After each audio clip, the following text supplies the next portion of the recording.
Je suis avec le docteur Maravic et vous êtes secrétaire adjoint du syndicat. Un des sujets qui vous préoccupe, c'est l'évolution des pratiques et de l'adaptation de ces pratiques aux évolutions de notre société.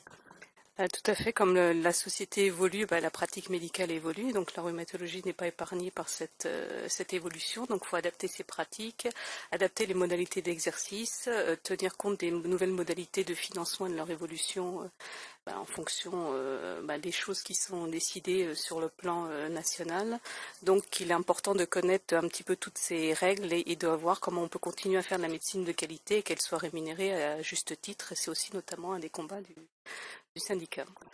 Deux sujets, donc concrètement, la rémunération et faire de la médecine de qualité. Premier sujet, comment on continue à faire de la médecine de qualité?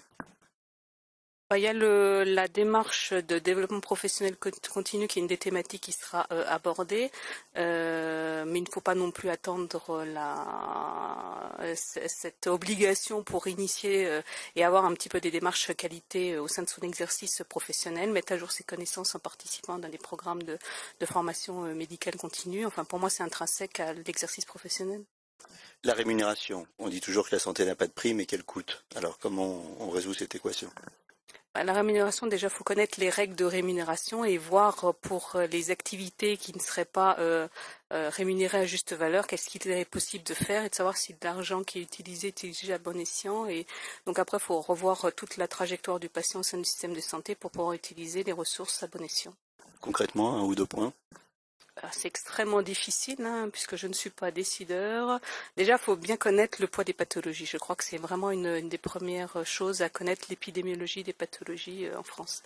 Je ne pense pas qu'on soit forcément très bon. Ça permettrait un petit peu peut-être de mieux appréhender un certain nombre de choses. S'il y avait un message fort à adresser à l'issue de ces états généraux? Vive la rhumatologie. Merci.